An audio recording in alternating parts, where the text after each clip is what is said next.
So are Republicans handing President Biden a victory while handing voters higher inflation and taxes? The Hill suggesting that a few Senate Republicans are planning to vote for Biden's massive $1 trillion infrastructure package in the name of bipartisanship. And now we are learning the bill doesn't pay for itself, according to the nonpartisan Congressional Budget Office. Here now is Monica Crowley, former U.S. Treasury Department Assistant Secretary for Public Affairs. Monica, great to see you. I just wonder what the heck is going on here. I mean, how can Republicans assign Democrats the accountability for inflation if they vote for this thing? Yeah, and apparently, David, and it's great to see you too, apparently there are enough Republican votes in the Senate to pass this, and then it will go on to the House. Look, it seems to me that a lot of Republicans are still operating like it's 1996, where you got to show bipartisanship and bring home the bacon. And while some of those political dynamics still remain true, we are in a different era. The left is literally at war to try to change our entire economic system.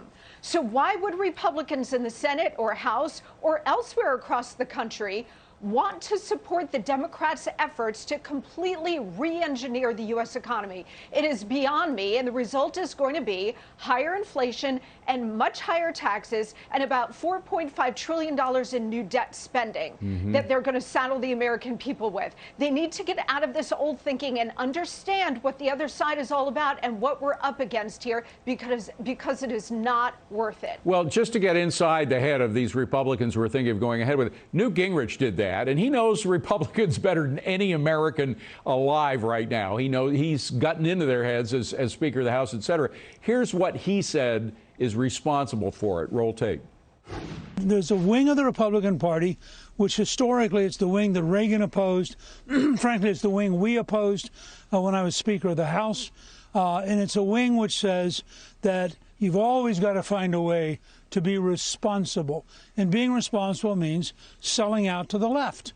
So is that what's happening? Are Republicans, the moderate, so-called moderate Republicans, selling out to the left here?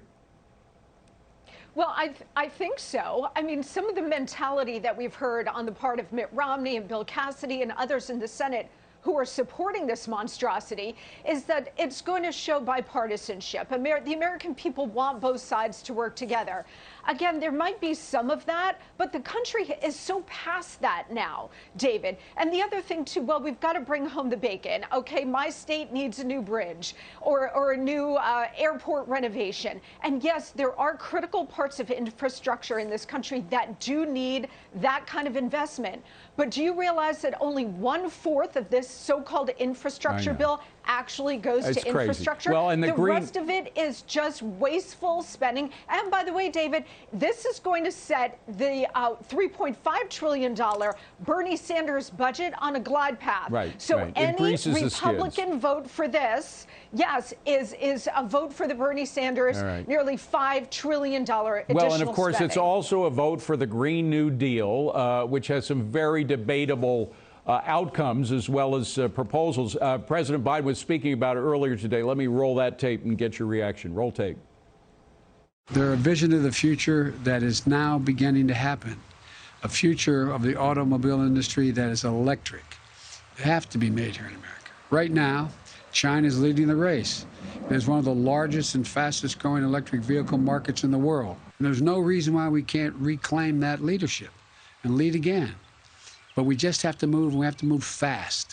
Monica, there is a reason, and the reason is we don't have an electrical grid that could support going all electric right now, and we can't afford to buy all that. Again, his projections are pie-in-the-sky projections where we don't have the technology to do what he says we have to do. Yes, and what this is really about, again, is re-engineering the U.S. economy. So this is about central planning, particularly in the energy sector, to move the U.S. economy totally away from fossil fuels. And we are not prepared to do that. Now, they say, well, the future is now. You know how much money is being pushed into, it's tens of billions of dollars, David, trillions, being pushed into lining the pockets of left-wing lobbyists to make this happen and empowering the Energy Department as well. So if you remember the boondoggle of Solyndra, this is Solyndra on steroids. Absolutely. You know who it's going to hurt the most? everyday Americans. Yeah, consumers are already being killed by the higher gas prices, and that's a result of shutting down the pipelines, and all the Green New Deal is already in motion. Let's hope we can pull out in time. Monica, great to see you. Thank you very much. Take care.